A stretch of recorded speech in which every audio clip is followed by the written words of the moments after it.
চলেন ইল্লাল্লাহর কত মর্যাদা, লা ইলাহা ইল্লাল্লাহর কত মর্যাদা, কত সম্মান। আল্লামা জুনায়েদ বাগদাদী রাহিমাহুল্লাহর জীবনী থেকে আপনাদেরকে বলার চেষ্টা করব এবং বোঝানোর চেষ্টা করব। আল্লামা জুনায়েদ বাগদাদী রাহিমাহুল্লাহর সাথে একজন ইহুদির অত্যন্ত ভালোবাসার সম্পর্ক ছিল, বন্ধুত্ব ছিল। এই ইহুদি প্রতিদিন জুনায়েদ বাগদাদীর কাছে আসতেন, অনেক সময় গল্প করতেন, অনেক সময় জুনায়েদ বাগদাদীর সাথে অনেকক্ষণ করে সময় দিতেন। কোনো একদিন হঠাৎ করে আসলেন। জুনায়েদ বাগদাদীর কাছে আসার পরে একটু ইহুদি বন্ধুটা ব্যস্ততা বেশি লাগাচ্ছেন, তাড়াহুড়ো করছেন। এত বেশি তাড়াহুড়ো করার কারণে জুনায়েদ বাগদাদী বলছে, ও ইহুদি বন্ধু, প্রতিদিন তুমি আমার কাছে আসো, কিন্তু এত তাড়াহুড়া করো না, এত ব্যস্ততা লাগাও না। আজকের কেন এত তাড়াহুড়া করছো? আজকের কেন এত ব্যস্ততা লাগাচ্ছ? আমি কি জানতে পারি?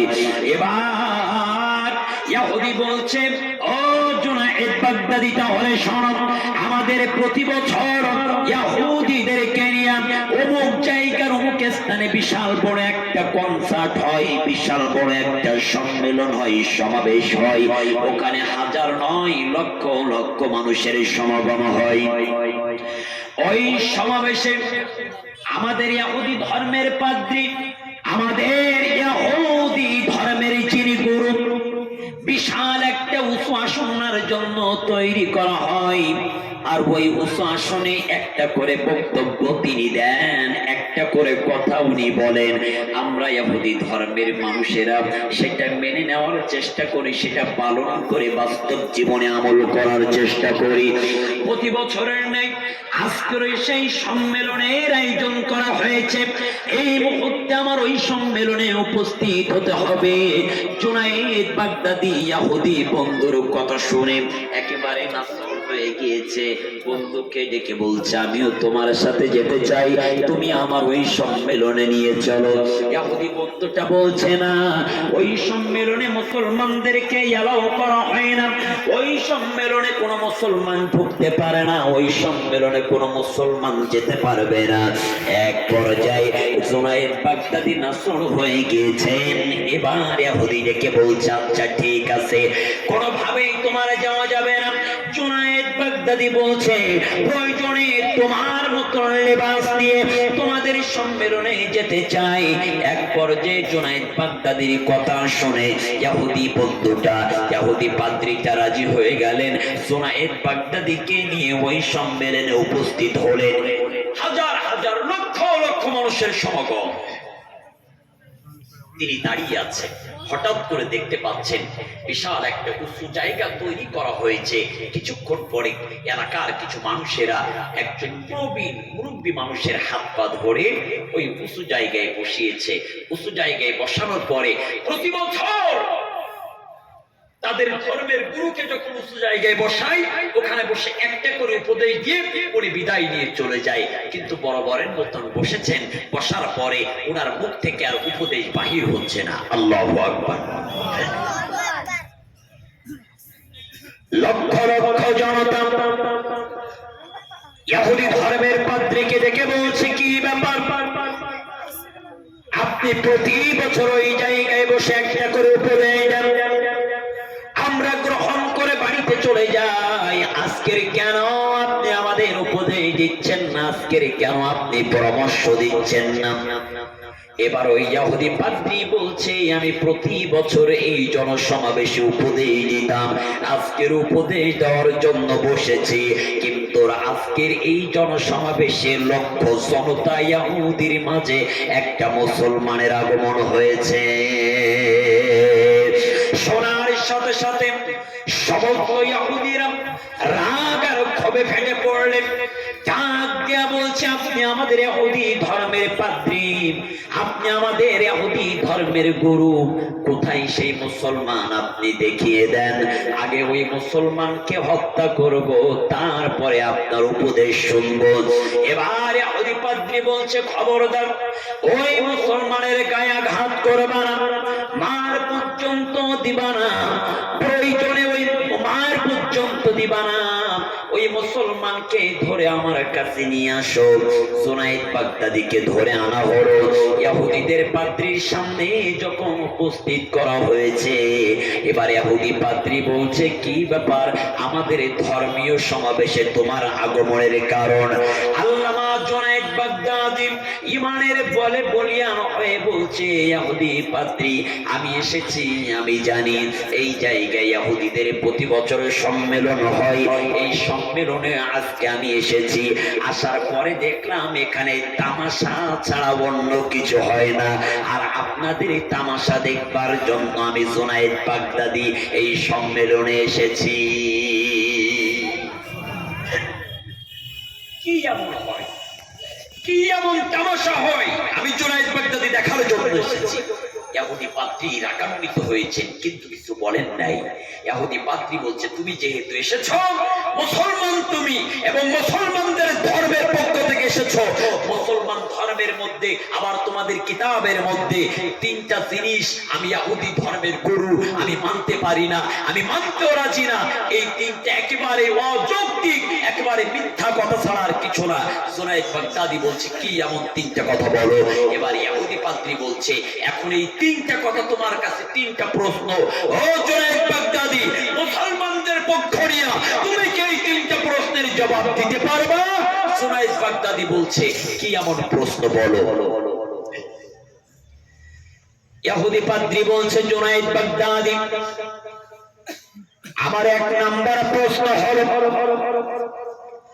তোমরা মুসলমানেরা বলো, আর তোমাদের মুসলমানদের ধর্মীয় কিতাব, মুসলমানদের ধর্মীয় গ্রন্থ পবিত্র কুরআনুল কারীমের মধ্যে বলা রয়েছে, আল্লাহ পাক রব্বুল আলামিন তার বান্দাদেরকে জান্নাতের মেহমান বানাবেন, জান্নাতের মধ্যে দিবেন।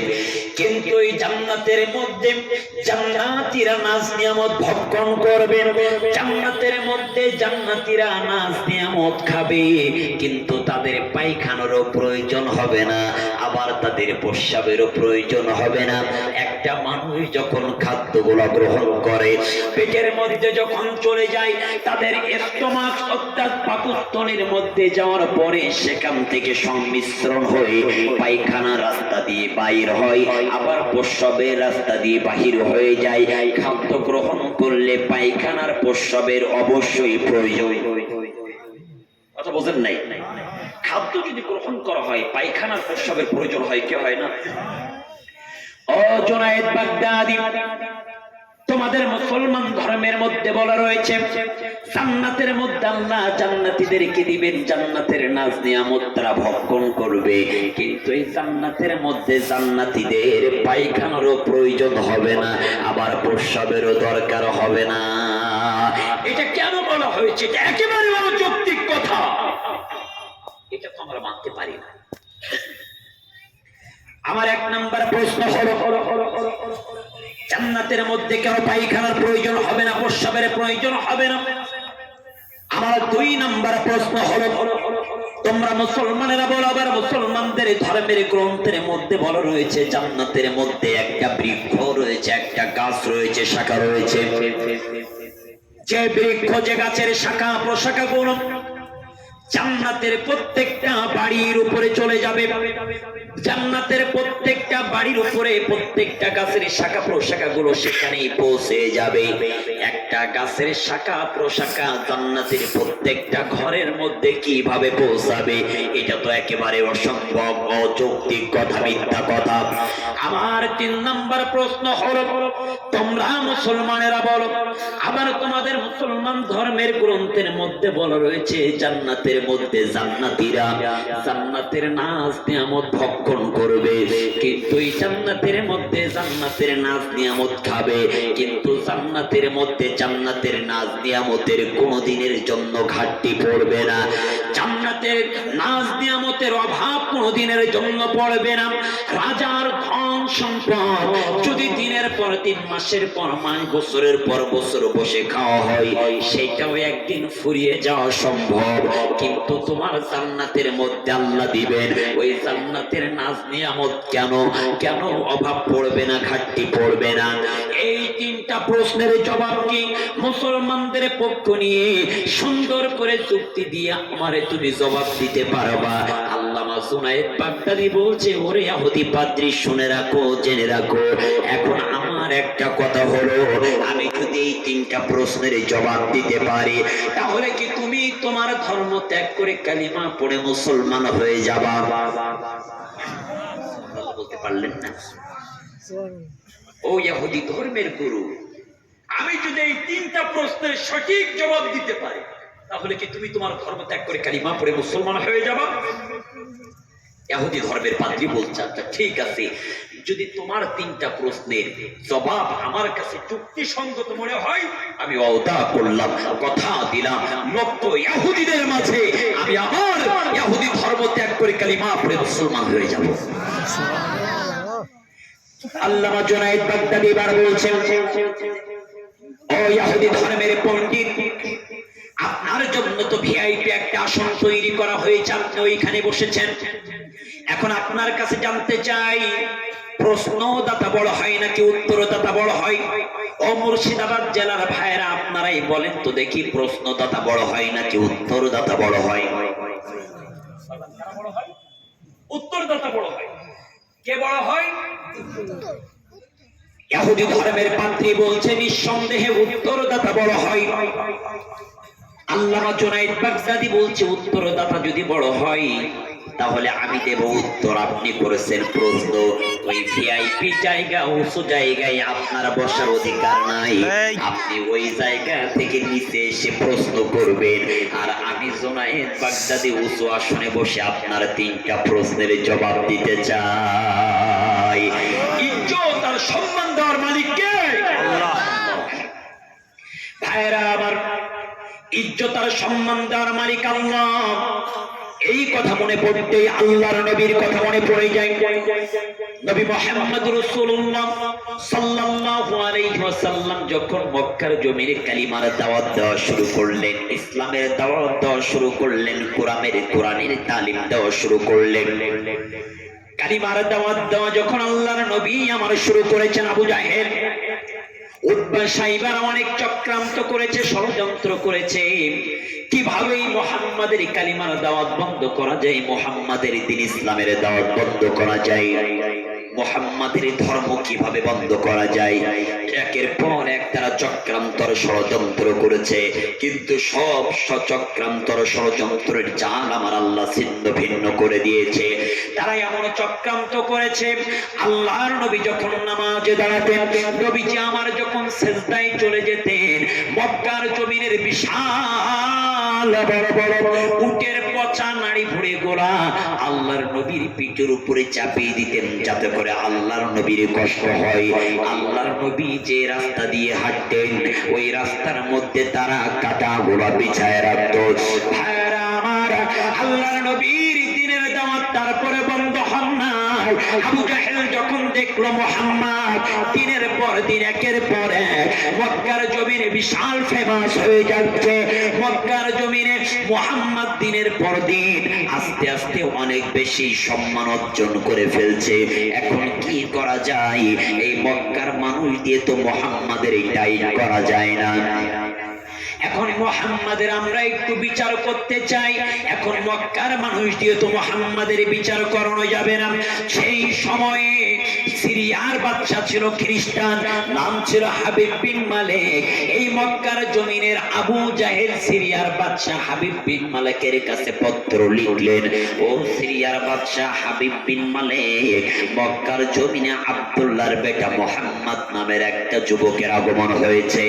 এই আব্দুল্লাহর বেটা মুহাম্মদ, এই আব্দুল্লাহর বেটা মুহাম্মদ আমাদের বাপ দাদার ধর্ম রহিত করতে চায়, আমাদের বাপ দাদার ধর্মের মুখের উপরে চুনকালি মারতে চায়।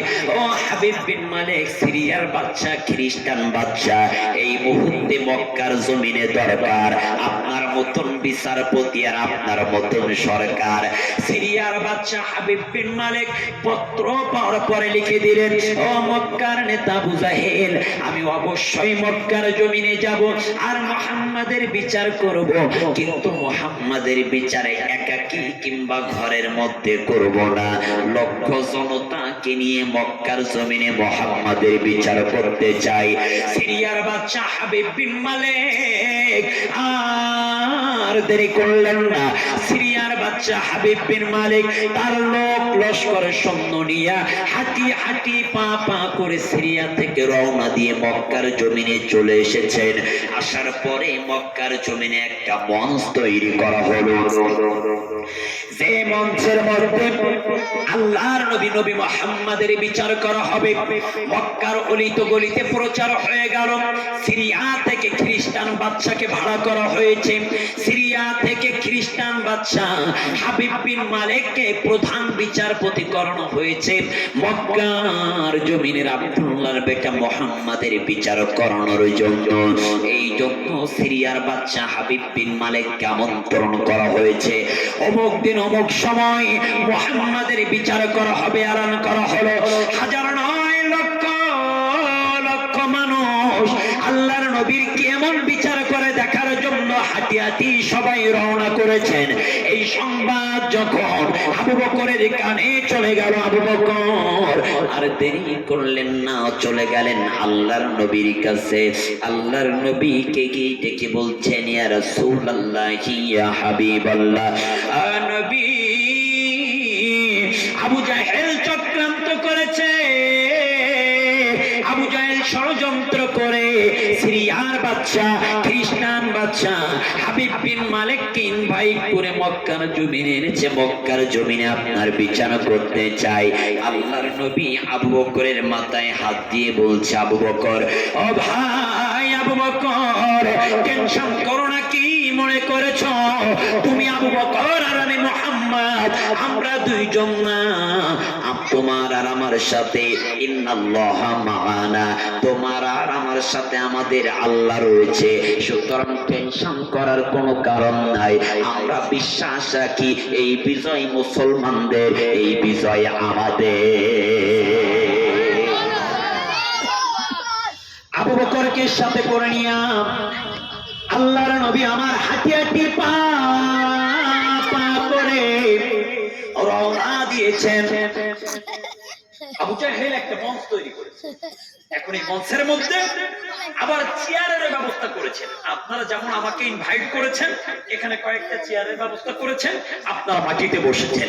আবু জাহেলও এমন একটা আয়োজন করে মঞ্চের উঁচু জায়গায় দুইটা চেয়ারের ব্যবস্থা করেছেন। একটা হলো স্বর্ণের চেয়ার, স্বর্ণের চেয়ার অলংকৃত করবেন সিরিয়ার বাদশা খ্রিস্টান বাদশা হাবিব বিন মালিক, কারণ হাবিব বিন মালিক হলেন ভিআইপি গেস্ট। আর রৌপ্যের চেয়ার অলংকৃত করবেন মক্কার নেতা আবু জাহেল। চেয়ার কয়টা? আর একটা কাঠগড়া বানিয়ে রেখেছে, ওখানে মুহাম্মদ এসে দাঁড়াবে, ওখান থেকে মুহাম্মাদের সাথে হাবিব বিন মালিকের কথোপকথন হবে। নাউযুবিল্লাহি মিন জালিক। কি চক্রান্ত, কি গভীর চক্রান্ত! আল্লাহ রাসূলকে অপমান করবে, হেয় করবে। এই জন্য হাজার হাজার মানুষের ঢল নেমেছে। মঞ্চের মধ্যে দুইটা চেয়ারের ব্যবস্থা করা হয়েছে। ভিআইপি গেস্ট সিরিয়ার বাদশা হাবিব বিন মালিক স্বর্ণের চেয়ার অলংকৃত করেছেন। রৌপ্যের চেয়ারে মক্কার পাতি নেতা আবু জাহেল অলংকৃত করে বসে পড়েছেন লক্ষ জনতার মধ্যে দিয়ে। আল্লাহর নবী আর আবু বকর সাথে করে যখন গেটের মধ্য দিয়ে প্রবেশ করবে, হঠাৎ করে হাবিব বিন মালিক সিরিয়ার বাদশা খ্রিস্টান বাদশা, তার নজরখানা একেবারে ডাইরেক্ট পড়ে গেল আল্লাহ রাসূলের চেহারা মোবারকের দিকে। আল্লাহু আকবার বলেন। আল্লাহ রাসূলের চেহারা মুবারকের দিকে পড়ার সাথে সাথে আল্লাহর নবীর চেহারা দেখে হাবিব বিন মালিক একেবারেই মুগ্ধ হয়ে হাবিব বিন মালিক নবীর চেহারা দেখে স্বর্ণের চেয়ার ছেড়ে দাঁড়িয়ে গিয়েছে। কারণ এই নবী তো সেই নবী যে নবীর চেহারা দেখার জন্য অসংখ্য সাহাবীরা পাগল হয়ে যেত। নবীর চেহারা দেখবার জন্য অসংখ্য সাহাবীরা পাগল হয়ে যেতেন। মক্কার অলিতে গলিতে প্রচার করে দিয়েছে, খবরদার মুহাম্মাদের কাছে যাবে না, মুহাম্মদ পাগল। বাইরের যে ব্যবসায়ীরা আসে মুহাম্মাদের কাছে যাওয়া যাবে না, তাদেরকে বলে দেয় মুহাম্মদ কিন্তু পাগল। কিন্তু পাগল দেখতে কারে না মন চায়, কথা বলেন না কেন? পাগল দেখতে কারে না মন চায়? বাইরের ব্যবসায়ীরা পাগল দেখবার জন্য আসে, দূর থেকে পাগলটারে দেখতে চায়। এখন দূর থেকে যখন পাগলের চেহারার দিকে তাকায়, দেখে এ তো পাগল যদি হবে তাহলে মাথার চুলগুলা থাকবে এলোমেলো, পরনে থাকবে মাথার চুলগুলা থাকবে শর্ট, আর পরনে থাকবে শর্ট, চুলগুলা এলোমেলো, হাতের নখগুলা থাকবে লম্বা লম্বা। পাগল যদি হবে তাহলে এত সুন্দর চেহারা হবে কেন? আস্তে আস্তে যখন সামনে যায়, আল্লাহর নবীর সাথে কথা বলার পরে, চেহারা দেখার পরে বাইরের ব্যবসায়ীরা বলে এটা সাধারণ মানুষ না, এটা আখির জামানার পয়গম্বর। কালিমা পড়ে আমরা মুসলমান হয়ে গেলাম। বাইরের ব্যবসায়ীরা আল্লাহর নবীর চেহারা দেখে পাগল হতো। আম্মা জান আয়েশা বলেন, পয়গম্বর ইউসুফ আলাইহিস সালামের চেহারা মোবারক, যে পয়গম্বরের চেহারার কথা আমার আল্লাহ সরাসরি কুরআনুল কারীমের মধ্যে বলেছেন। পৃথিবীর অর্ধেক সৌন্দর্য হযরত ইউসুফ আলাইহিস সালামের মধ্যে আমার আল্লাহ দিয়ে দিয়েছিলেন। এই ইউসুফ আলাইহিস সালামের প্রেমে একেবারেই পাগল ছিল, মাশগুল ছিল জুলাইখা। এই জুলাইখা গান গাইতো, মনে বড় সালারে পাঞ্জাবিওয়ালা, তার মানে ইউসুফের চেহারা আমার আল্লাহ এত সুন্দর দিয়েছিল। ইউসুফকে দেখে বর্তমান যুগের ছেলেরা বলে কিরাস খাইছে। যুবক আছে না, যুবক বলে কিরাস খাইছে, ঠিক কিনা? জুলাইখা ও ইউসুফের চেহারা দেখে একেবারে ক্রাশ খেয়ে গিয়েছে। মিশরের মেয়েরা বলছে জুলাইখা কি পাগল হয়েছে? ইউসুফের মধ্যে কি এমন আছে যে তার চেহারা দেখে সব পাগল হয়ে যাচ্ছে? জুলাইখা মিশরের নারীদের ডেকে বলছে, আমি ইউসুফের চেহারা দেখে পাগল হই, তোমাদের খারাপ লাগে? ইউসুফের চেহারা তোমাদেরকে দেখার জন্য আমন্ত্রণ করতে চাই, ইনভাইট করতে চাই। কোন একদিন দাওয়াত দিলেন, দাওয়াত দেওয়ার পরে কাতারবন্দি করে দিলেন। এবার জুলাইখা সব মিশরের নারীদের হাতে একটা করে আপেল আর একটা করে ছুরি দিয়ে দিলেন। এবার জুলাইখা বলছে, যখন ইউসুফকে হাজির করব তখন তোমাদের হাতের ছুরি দিয়া তোমরা আপেলটা কাটবে। জুলাইখা ইউসুফ আলাইহিস সালামকে হাজির করলেন। এবার জুলাইখা বলছে, তোমরা তোমাদের হাতের ছুরি দিয়া তোমরা তোমাদের হাতের আপেলটা কেটে ফেলো। ইউসুফকে হাজির করার পরে মিশরের সমস্ত নারীরা ইউসুফের চেহারা দেখে অবাক হয়ে গেল, পাগল হয়ে গেল। জুলাইখা বলছে, আর দেরি করো না, এবার তোমরা আপেলটা কেটে ফেলো। ইউসুফ আলাইহিস সালামের চেহারার দিকে তাকিয়ে মিশরের নারীরা ওই দিন হাতের আপেল কাটতে গিয়ে তারা তাদের হাতের আঙ্গুল কেটে ফেলেছিল। আম্মা জান আয়েশা বলেন, ইউসুফ আলাইহিস সালামের চেহারা দেখে মিশরের যে সকল নারীরা হাতের আপেল কাটতে গিয়ে তারা তাদের হাতের আঙ্গুল কেটে ফেলেছিল, ওই নারীরা যদি বর্তমান যুগে সে আল্লাহর নবী মুহাম্মাদের চেহারা একটা বার দেখতো, তারা হাতের আপেল কাটতে কাটতে আঙ্গুল কেন তারা তাদের কলিজা পর্যন্ত কেটে ফেলে দিত। আল্লাহু আকবার বলেন না? আল্লাহর নবীর এত চমৎকার চেহারা ছিল।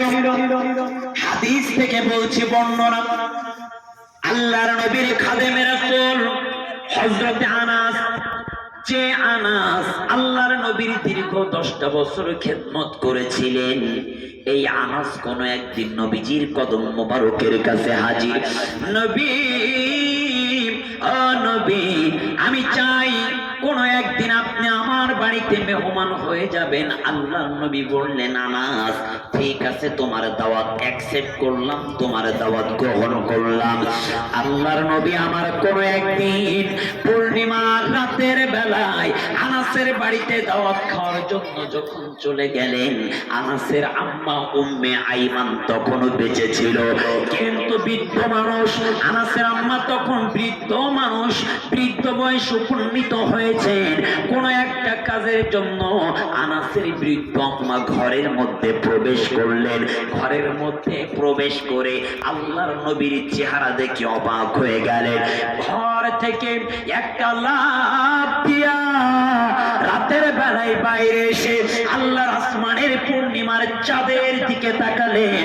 অপলক দৃষ্টিতে কিছুক্ষণ রাতের বেলার পূর্ণিমার চাঁদের দিকে তাকালেন, আবার ঘরের মধ্যে চলে গেলেন। আল্লাহর নবীর চেহারার দিকে কিছুক্ষণ তাকালেন, আবার বাইরে এসে আল্লাহর আসমানের পূর্ণিমার চাঁদের দিকে তাকালেন, আবার ঘরের মধ্যে চলে গেলেন, নবীর চেহারার দিকে তাকালেন, আবার বাইরে আসলেন। আসার পরে আল্লাহর নবীর চেহারা দেখার পরে আল্লাহর আসমানের পূর্ণিমার চাঁদের দিকে তাকালেন। এই দৃশ্য হযরত আনাস দেখতে পেয়ে বৃদ্ধ মায়ের কাছে প্রশ্ন করলেন, মা, অনেকক্ষণ যাবত লক্ষ্য করে করে দেখলাম, তুমি একবার ঘরের মধ্যে যাও আর নবীর চেহারা দেখো, আবার বাইরে এসে আল্লাহর আসমানের পূর্ণিমার চাঁদের দিকে তাকাও, তোমার কারণটা কি? আমি তোমার সন্তান জানতে চাই। আনাসের বৃদ্ধ আম্মা উম্মে আইমান বলছে, বাবা আনাস, ও আনাস, আমি যেটা দেখি হয়তো বা তুমি সেটা দেখতে পাও না। ও আনাস, তুমি তোমার চামড়ার চোখ দিয়ে একটা বারের জন্য লক্ষ্য করে তাকাও। এখন রাতের বেলা আল্লাহর আসমানের পূর্ণিমার চন্দ্র উদিত হয়েছে, ওই পূর্ণিমার চাঁদের দিকে তাকাও আনাস। ওই পূর্ণিমার চাঁদের মধ্যে দেখো কালো কালো দাগ রয়েছে, পূর্ণিমার চাঁদের মধ্যে কালো কালো রেখা রয়েছে। আর ঘরের মধ্যে তোমার যে মেহমান বসা, ওই নবীর চেহারার দিকে তাকাও, ওই নবীর চেহারার মধ্যে বিন্দু পরিমাণ কোনো দাগ দেখা যায় না।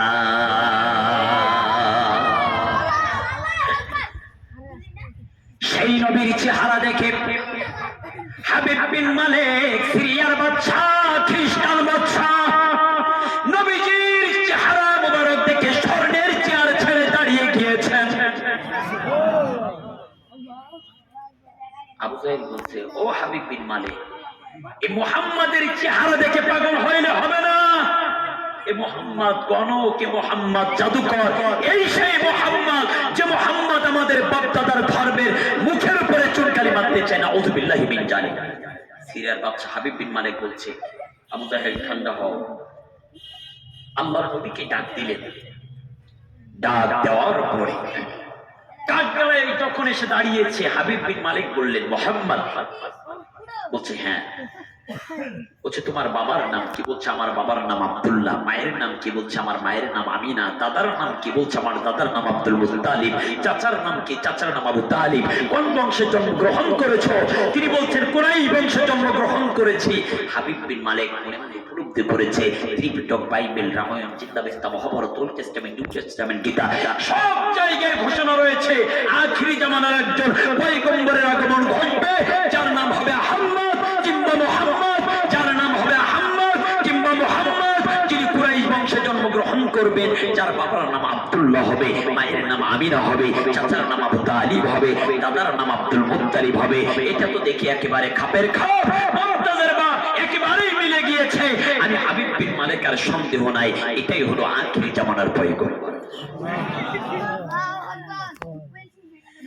সিরিয়ার বাদশা হাবিব বিন মালিক বলছে, মুহাম্মদ, ওই জায়গা আপনার জন্য নয়, আপনি ওই জায়গা ছেড়ে দেন। আমি হাবিব বিন মালিক স্বর্ণের চেয়ার আপনার সম্মানার্থে ছেড়ে দিলাম। হাবিব বিন মালিক স্বর্ণের চেয়ার ছেড়ে দিলেন, আল্লাহর নবী স্বর্ণের চেয়ার অলংকৃত করলেন। আচ্ছা বলেন তো দেখি, মঞ্চের মধ্যে চেয়ার ছিল কয়টা? একটা হলো স্বর্ণের চেয়ার, আর একটা হলো রৌপ্যের চেয়ার। এখন স্বর্ণের চেয়ারে বসেছে আপনার আমার নবী আখির জামানার পয়গম্বর। রৌপ্যের চেয়ার কি আবু জাহেল আর বসে থাকতে পারবে? আবু জাহেল রৌপ্যের চেয়ার ছেড়ে দিলেন, ভিআইপি গেস্টের জায়গা করে দিলেন। স্বর্ণের চেয়ারে আপনার আমার নবী, রৌপ্যের চেয়ারে হাবিব বিন মালিক। আল্লাহর নবীকে, আল্লাহর নবীর মান সম্মান নিয়ে টানাটানি করতে চেয়েছিল আবু জাহেল। অবশেষে কাঠগড়ায় দাঁড়াতে হলো সেই আবু জাহেলের। হাবিব বিন মালিক বলছে, হে আব্দুল্লাহর বেটা মুহাম্মদ, আমি বুঝতে পেরেছি আপনি আখিরি জামানার পয়গম্বর, আমি কালিমা পড়ে মুসলমান হতে চাই। আবু জাহেল বলছেন, নেতা, ও নেতা, এত সহজ নয়। না না না, এই মুহাম্মদ জাদুকর, মুহাম্মদ গণক, তার প্রেমে পড়লে হবে না, কালিমা পড়ে মুসলমান হবেন হলে হবে না। ও সিরিয়ার বাদশা হাবিব বিন মালিক, এই মুহাম্মাদের কাছে আমি একটু তার অলৌকিক মুজিজা দেখতে চাই। আবু জাহেল বলছে, মুহাম্মদ তুমি কি মুজিজা দেখাইতে পারবা? আল্লাহর নবী বলছে, কেন পারবো না? হাবিব বিন মালিককে ডেকে বলছে, ও হাবিব বিন মালিক, প্রত্যেকটা নবী পয়গম্বরদের কিছু অলৌকিক মুজিজা থাকে, এই মুহাম্মাদের কি মুজিজা আছে আপনি দেখাতে বলেন তো দেখি। এবার হাবিব বিন মালিক বলছে, ও মুহাম্মদ, প্রত্যেকটা নবী পয়গম্বরদের কিছু না কিছু মুজিজা ছিল, আপনার কি কোনো মুজিজা আছে? আল্লাহর নবী আমার বলছেন, কি এমন মুজিজা দেখতে চান বলেন তো দেখি। এবার সিরিয়ার বাদশা হাবিব বিন মালিক বলছেন, হে মুহাম্মদ, এখন তো দিনের বেলা, আল্লাহর আসমানে দিনের বেলা পূর্ব গগন থেকে সূর্য উদিত হয়েছে, আর সন্ধ্যা হলে আল্লাহর গগনে, পশ্চিম গগনে সূর্য অস্তমিত যাবে, আর রাত হওয়ার পরে পূর্ণিমার চন্দ্র উদিত হবে। ও মুহাম্মদ, এখন দিনের বেলার ওই যে সূর্য দেখা যায়, ওই সূর্যকে সরিয়ে কি তুমি রাতের বেলার পূর্ণিমার চন্দ্র হাজির করতে পারবা? আল্লাহর নবীকে বলার পরে মাথা উত্তোলন করলেন।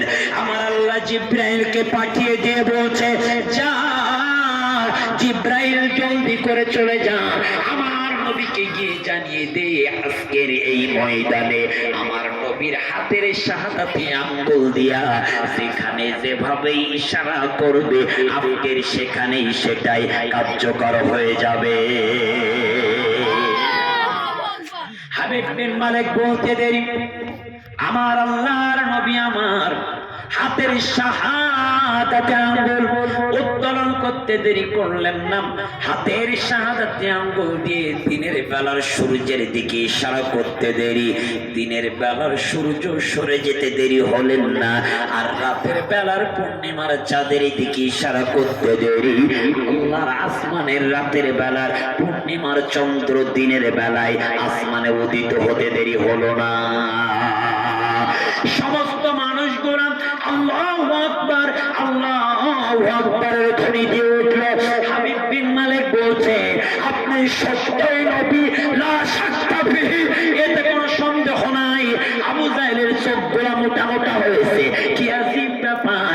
আবু জাহেল ডাক দিয়া বলছে, হাবিব বিন মালিক, এত সহজ নয় মুহাম্মদ, আসমানের চন্দ্রেরও জাদু করতে পারে। ও মুহাম্মদ, এখন আমি তোমার মুজিজা দেখতে চাই। মুহাম্মদ রে, আমার কি তুমি মুজিজা দেখাইতে পারবা? ও মুহাম্মদ, আমারে যদি তুমি মুজিজা দেখাইতে পারো, কথা দিলাম, ও মুহাম্মদ, আমার মুজিজা যদি তুমি না দেখাইতে পারো, আমার হাতের তরবারি দিয়ে তোমার কল্লা আলাদা করা হবে। আল্লাহর নবী বলছেন, কি এমন মুজিজা দেখতে চাও বলো। এবার আবু জাহেল বলছে, তুমি তো হাবিব বিন মালিকের কথা শুনে দিনের বেলার সূর্যটা সরিয়ে রাতের বেলার পূর্ণিমার চন্দ্র উদিত করেছো, এখন তুমি কি পারবা ওই পূর্ণিমার চন্দ্রটা দ্বিখণ্ডিত করতে? হাবিব বিন মালিক বসা, আবু জাহেল বলেছেন আল্লাহর নবী আর দেরি করলেন না, শাহাদাতি আঙ্গুল দিয়ে আল্লাহর আসমানের পূর্ণিমার চাঁদের ইশারা করতে দেরি, আল্লাহর আসমানের পূর্ণিমার চন্দ্র দ্বিখণ্ডিত হতে দেরি হলো না। ইজ্জত আর সম্মান দেওয়ার মালিককে, ইজ্জত আর সম্মান দেওয়ার মালিককে। ভাইরা আমার, কাম টু মাই পয়েন্ট, আমি কিন্তু আমার বিষয়বস্তু ভরে যাই নাই। আল্লামা জুনায়েদ বাগদাদী রাহিমাহুল্লাহর কাছে প্রশ্ন করেছিল, ইহুদি ধর্মের পাদ্রী কয়টা? প্রশ্ন করেছিল, তিনটা প্রশ্ন করেছিল। এক নম্বর প্রশ্ন হলো, তিনটা প্রশ্ন। এক নম্বর প্রশ্ন, হে জুনায়েদ বাগদাদী, জান্নাতের মধ্যে পায়খানা প্রস্রাবে কেন প্রয়োজন হবে না? দুই নাম্বার, জান্নাতের একটা শাখা যেটা জান্নাতের প্রত্যেকটা বাড়ির উপরে পড়বে। তিন নাম্বার, জান্নাতের নাজ নিয়ামতের কেন ঘাটতি পড়বে না? এই তিনটা প্রশ্নের জবাব কি দিতে পারবা? জুনায়েদ বাগদাদী বলছেন, প্রশ্নদাতা বড় হয় নাকি উত্তরদাতা বড় হয়? তিনি বললেন, ইহুদি ধর্মের পাদ্রী, নিঃসন্দেহে উত্তরদাতা বড় হয়। বলছি, তাহলে আপনি নিচে আসেন, আপনি এখানে বসে প্রশ্ন করবেন, আর আমি জুনায়েদ বাগদাদী ওই জায়গায় বসে তিনটা প্রশ্নের জবাব দিতে চাই। আল্লামা জুনায়েদ বাগদাদী আর দেরি করলেন না, তিনি উঁচা জায়গায় চলে গেলেন। যাওয়ার পরে ইহুদি ধর্মের পাদ্রীকে বলছে, শোনো তাহলে তিনটা প্রশ্নের জবাব। নাম্বার ওয়ান, আমাদের মুসলমান ধর্মের মধ্যে বলা রয়েছে জান্নাতের মধ্যে নাজ নিয়ামত খাবে, কিন্তু পায়খানার প্রস্রাবের প্রয়োজন হবে না। এটা 100% সত্য। কারণ আল্লাহ পাক রব্বুল আলামিন মায়ের গর্ভের মধ্যে একটা সন্তানকে 10 মাস, কোন সন্তানকে 7 মাস, কোন সন্তানকে 8 মাস, আবার কোন সন্তানকে 9 মাস রেখে দেয়। একটা সন্তান মায়ের গর্ভের মধ্যে, পেটের মধ্যে আস্তে আস্তে বড় হয়। প্রথম দিন থেকে শুরু করে মায়ের গর্ভের মধ্যে 10 মাস পর্যন্ত মায়ের গর্ভের মধ্যে থাকে। আচ্ছা বলেন তো দেখি, বাইরের কোনো খাবার, দুনিয়ার কি কোনো খাবার ওই সন্তানকে বেঁচে থাকবার জন্য পাঠানো হয়? কোনো খাবার কি পাঠানো হয়? কোনো খাবার পাঠানো হয় না।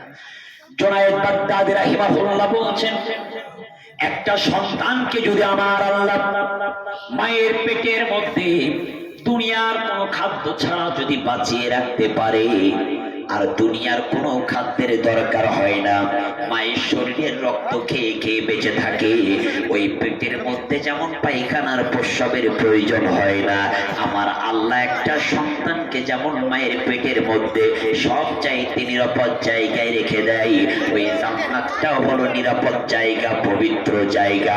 ওই জায়গার মধ্যে আমার আল্লাহ অপবিত্র করবেন না, সব চাইতে নিরাপদে রেখে দিবেন। এই জন্য ওই জায়গায় পায়খানারও দরকার হবে না, আবার প্রস্রাবেরও দরকার হবে না। জুনায়েদ বাগদাদী এক নাম্বার প্রশ্নের জবাব দিয়ে দিলেন।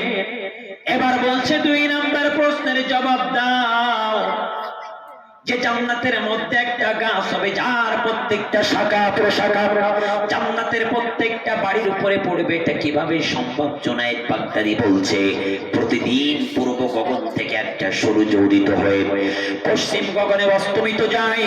যে সূর্যের আলোটা আমরা বাংলাদেশের মানুষ গ্রহণ করি, আবার একই সূর্যের আলো আপনারা ভারতবর্ষের মানুষ গ্রহণ করেন, একই সূর্যের আলো ইন্দোনেশিয়ার মানুষ গ্রহণ করে, আবার একই সূর্যের আলো সৌদি আরবের মানুষেরা গ্রহণ করে। একই সূর্যের আলো আপনার আমার বাড়ির উপরে যেমন পড়ে, সৌদি আরবের মানুষের বাড়ির উপরে তেমন পড়ে, ভারতবর্ষের মানুষের প্রত্যেকটা বাড়ির উপরে যেমন একই সূর্যের আলো আমার আল্লাহ ফেলে দেয়, বাংলাদেশের প্রত্যেকটা বাড়ির উপরে একটাই সূর্যের আলো প্রত্যেকটা বাড়ির উপরে আমার আল্লাহ ফেলে দেয়। আবার সৌদি আরবের প্রত্যেকটা বাড়ির উপরে আমার আল্লাহ একই সূর্যের আলো ফেলে দেয়। আচ্ছা বলেন তো দেখি, একটা সূর্যের আলো যদি গোটা পৃথিবীর মানুষের বাড়ির উপরে ফেলতে পারে, ওই আল্লাহ জান্নাতের মধ্যে শাখা প্রশাখা গুলো, একটা গাছের শাখা প্রশাখা গুলো প্রত্যেকটা বাড়ির উপরে ফেলানোর সাধ্য ক্ষমতা আছে না? না। জুনায়েদ বাগদাদির প্রশ্নের জবাব শুনে ইহুদি পাদ্রী বলছে, তোমার লজিক ঠিক আছে, যুক্তি ঠিক আছে। এখন আমার 3 নম্বর প্রশ্নের জবাব দাও, জান্নাতের মধ্যে নাজ নেয়ামত কেন অভাব পড়বে না, কেন ঘাটতি পড়বে না? জুনায়েদ বাগদাদি বলছে, আমার আল্লাহ দুনিয়ার জমিনে নবী মুহাম্মদের উপরে একটাই কোরআনুল কারীম দিয়েছে, যার স্বাদ, যার মধু গোলা নবী পয়েন্ট, যার স্বাদ গোলা স্বয়ং নবী গ্রহণ করেছেন, যার সাতগুলা সাহাবাই আজমাইন দাঁড়িয়েছিলেন, যার সাতগুলা এখনো পর্যন্ত বাংলাদেশের মানুষ নেই, যার মধু, যার সাতগুলা আপনারা ভারতবর্ষের মানুষ এখনো পর্যন্ত গ্রহণ করেন।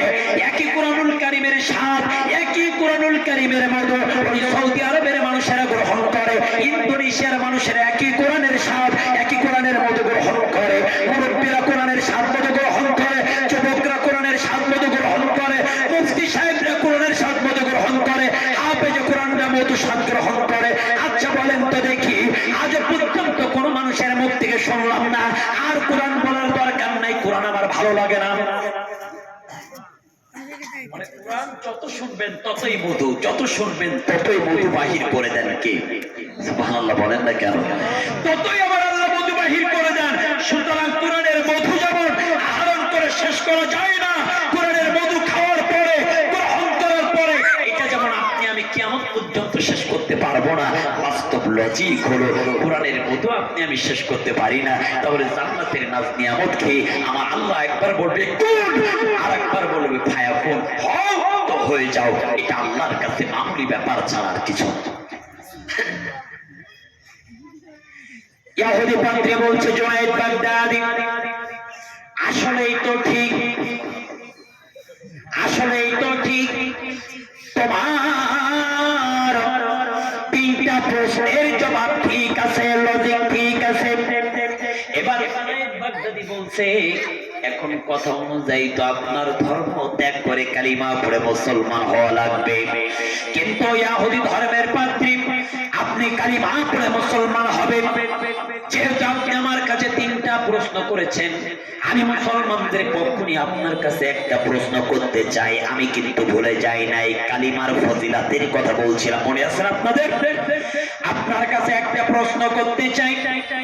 আপনার এই আজকের ইহুদিদের সম্মেলনে আপনার লক্ষ লক্ষ ভক্তের আগমন ঘটেছে, এই লক্ষ লক্ষ ভক্তের সামনে আপনার একটা প্রশ্নের জবাব দিতে হবে, বলতে হবে।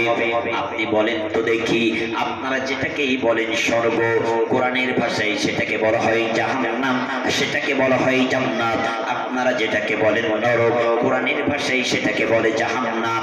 এখন স্বর্গ বলেন আর জান্নাত বলেন, আমার আল্লাহ স্বর্গ আর জান্নাত তৈরি করেছেন, ওই জান্নাতের একটা দরজাও রেখেছেন, ওই জান্নাতের দরজার উপরে কি লেখা থাকবে? আজকের ইহুদিদের সম্মেলনে আপনার কাছে জানতে চাই, আপনি আমার একটা প্রশ্নের জবাব কি দিতে পারবেন? জুনায়েদ বাগদাদি যখনই বলেছে এই প্রশ্নের জবাব কি দিতে পারবেন, ওই ইহুদি পাদ্রীর মাথাটা নিচু হয়ে গেল।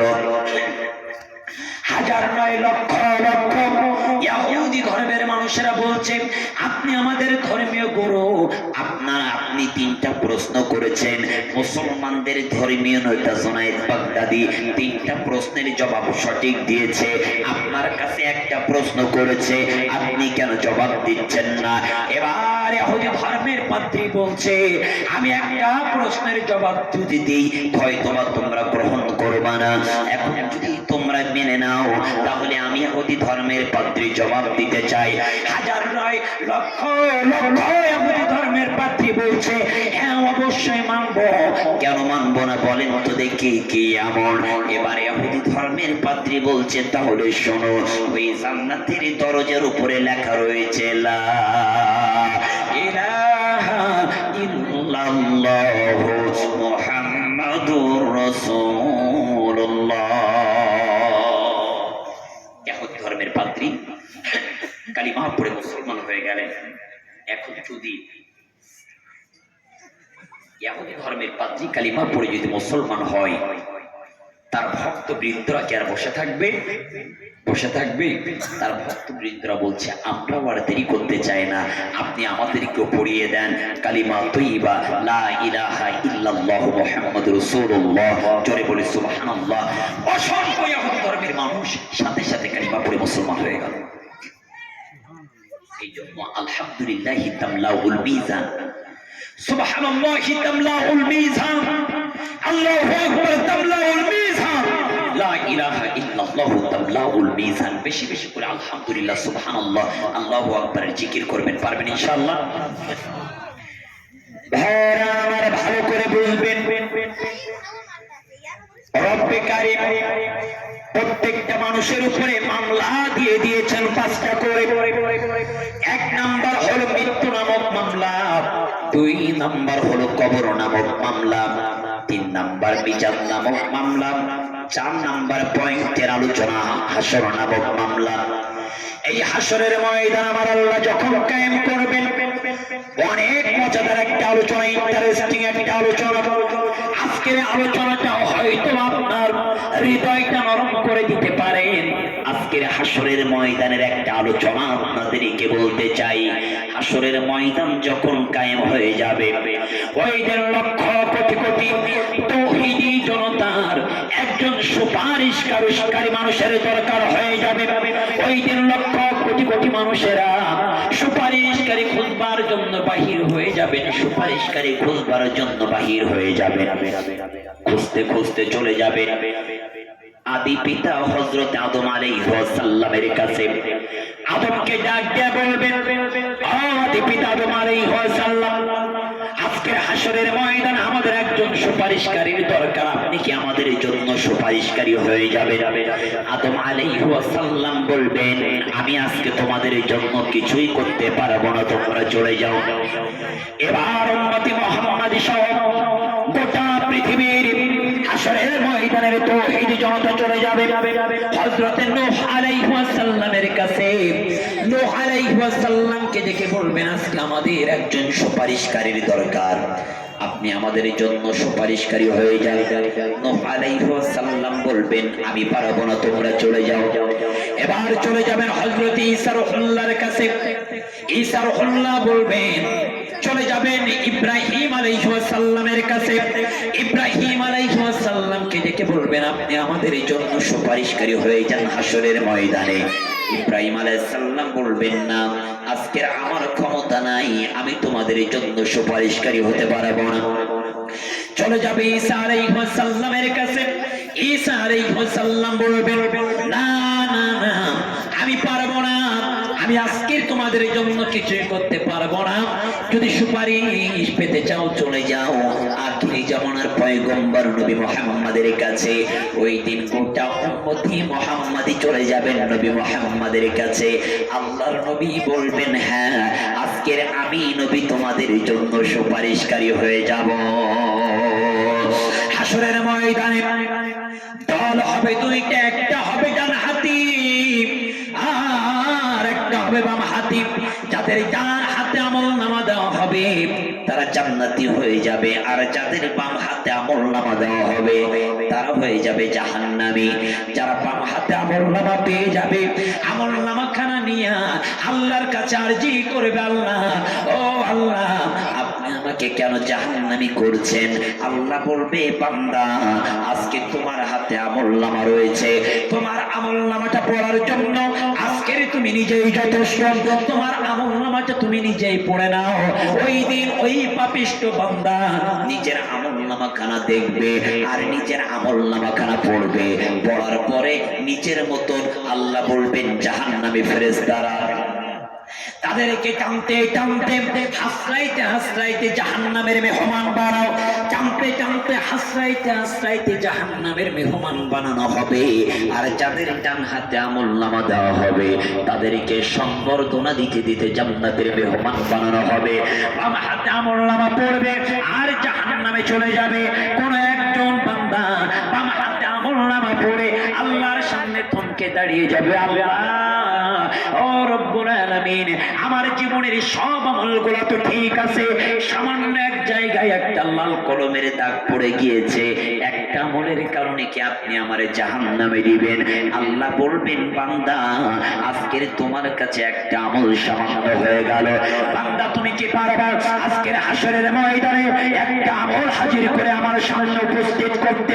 ওই দিন বলবে আল্লাহ একটা আমল এটা তো সাধারণ আমার কাছে মামুলি ব্যাপার, কারণ দুনিয়ার জমিনে আমি আমার স্ত্রীর জন্য, আমার সন্তানের জন্য, আমার বন্ধুদের জন্য, আমার ভাইয়ের জন্য, আমার বোনের জন্য কত কিছু করেছি, ভালো কাজ করার সময় পাই না। আজকের তাদের কাছে যদি যাই, আজকের তারা আমারে ফেরাবে না। আল্লাহ আপনি যদি আমার অনুমতি দেন, তাদের কাছ থেকে একটা আমল আমি হাজির করতে চাই। আল্লাহ বলবে, যা আজকের অনুমতি দিলাম, হাজির করতে দেখি একটা আমল। এবার চলে যাবে বাম হাতে আমলনামাখানা নিয়ে, আমলনামাখানা নিয়ে চলতে চলতে চলতে চলতে দেখা হয়ে যাবে ভাইয়ের সাথে। ভাইকে বলবে, ভাই একটা আমল জলদি করে দাও, একটা আমল যদি আল্লাহর সামনে হাজির করতে পারি, আমার জাহান্নামের দরজায় পড়ে যাবে তারা, আর জান্নাতের দরজা হয়ে যাবে খোলা। একটা আমল তাড়াতাড়ি দাও।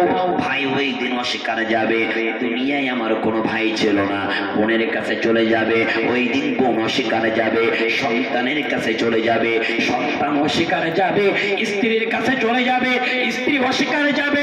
ইয়াউমা ইয়াফিরুল মারউ মিন আখি ওয়া উম্মিহি ওয়া আবি, সবাই যখন একে একে অস্বীকার করবে, হাঁটি হাঁটি পা পা করে বাম হাতে আমলনামাখানা নিয়ে চলে যাবেন জনম দুঃখিনী বাবার কাছে।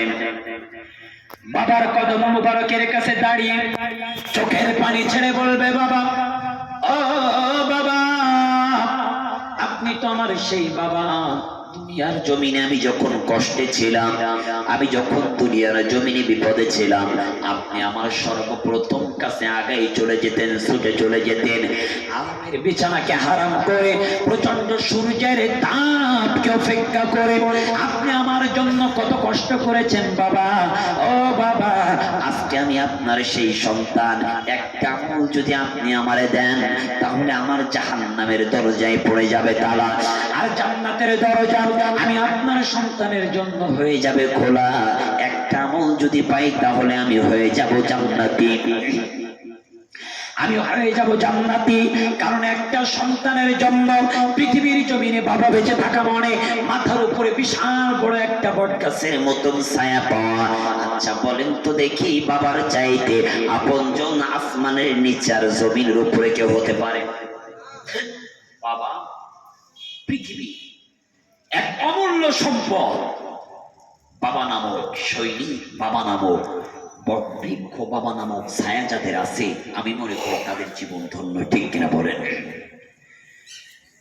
বাবা মানে হাজার বিকেল আমার ছেলেবেলা, বাবা মানে রোজ সকালে পুতুল পুতুল খেলা, বাবা মানে হাজার বিকেল আমার ছেলেবেলা, বাবা মানে রোজ সকালে পুতুল পুতুল খেলা। ও বাবা, একটা আমল আপনি আমারে তাড়াতাড়ি দেন। বাবা ওই দিন অস্বীকার যাবে, বলবে, চলে যাও, দুনিয়াতে আমার কোনো সন্তান ছিল না। বাবা যখন দূর দূর করে দাঁড়িয়ে দিন, বাম হাতে আমলনামাখানা নিয়ে চোখের পানি ছেড়ে দিয়ে কান্না করতে করতে চলে যাবে জনম দুঃখিনী মায়ের কাছে। মা তাড়াতাড়ি একটি আমল আপনি আমারে দেন, আপনি যদি একটি আমল আমারে দেন, তাহলে আমার জন্য জাহান্নামের দরজায় পড়ে যাবে তালা, জান্নাতের দরজা হয়ে যাবে খোলা। ও মা, একটা আমল আপনি আমারে দেন, আমি তো আপনার সেই নারী স্নেহধন, যাকে দীর্ঘ 10টা মাস গর্ভে ধারণ করে রেখেছিলেন, ছোট্ট ছোট্ট পা দিয়া তোমার কলিজা আঘাত করেছিলাম মা, তুমি প্রসব বেদনা সহ্য করেছো, পৃথিবীর জমির ভূমিষ্ঠ করেছো, একটা আমল তুমি আমারে তাড়াতাড়ি দাও। ওইদের মা অস্বীকারে যাবে, বলবে আমার দুনিয়াতে কোনো সন্তান ছিল না, তুমি এখান থেকে চলে যাও।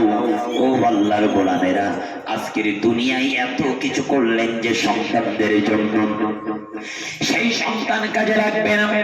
এত কিছু করলেন স্ত্রীর জন্য, সেই স্ত্রী কিন্তু কাজে লাগবে না। এত কিছু করলেন ভাই বোনদের জন্য, সেই কেউ কিন্তু আপনার আমার আপন হবে না। আজকের আমরা একেবারেই দুনিয়া দুনিয়া করে পাগল হয়ে যাচ্ছি।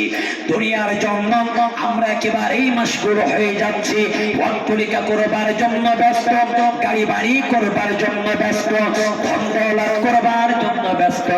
কোনো কিছুই আপনার আমার সাথে যাবে না, আবার কোনো কিছু কিন্তু আপনার আমার কাজে লাগবে না। তার জ্বলন্ত একটা দৃষ্টান্ত আপনাদেরকে বোঝানোর জন্য বাস্তব প্র্যাকটিক্যাল একটা ঘটনা আপনাদের সামনে উপস্থিত করতে চাই। পৃথিবীর একজন বিশাল মহর্ষি, একজন ফেমাস ব্যক্তি, যার নাম হলো মহাবীর আলেকজান্ডার। এই মহাবীর আলেকজান্ডার মৃত্যুর পূর্বক্ষণে চারি সাইড দিয়ে তার সেনাপতিরা ঘেরাও করে দাঁড়িয়ে রয়েছেন। মহাবীর আলেকজান্ডার মৃত্যুর পূর্বক্ষণে সেনাপতিদেরকে লক্ষ্য করে বলছেন, আমার সেনাপতিরা, আমি মহাবীর আলেকজান্ডার, আমি জানি না কতক্ষণ আর এই পৃথিবীর জমিনে বেঁচে থাকবো, হয়তোবা একটু পরে বিদায় নিয়ে চলে যাব, কিন্তু আমি মহাবীর আলেকজান্ডার মৃত্যুর পূর্বক্ষণে তোমাদের কাছে 3টা ওসিয়াত করতে চাই। আমি মহাবীর আলেকজান্ডারের 1 নাম্বার ওসিয়াত হলো, আমার 1 নাম্বার ওসিয়াত হলো, আমি যখন মারা যাব, আমি মারা যাওয়ার পরে আমার আপনজন, আমার সন্তানেরা যেন আমার খাটিয়া কাঁধে করে বহন করে কবরস্থান পর্যন্ত না নিয়ে যায়। আমার খাটিয়া বহন করবে এই পৃথিবীর জমিনের সব চাইতে বড় বড় ডাক্তার যারা, তারাই আমার খাটিয়া বহন করে কবরস্থান পর্যন্ত নিয়ে যাবে। আমার 2 নাম্বার ওসিয়াত হলো, আমি ইন্তেকালের পরে, আমার ইন্তেকালের পরে আমার কোষাগারে টাকা পয়সা, ধন দৌলত, গাড়ি বাড়ির অভাব নাই।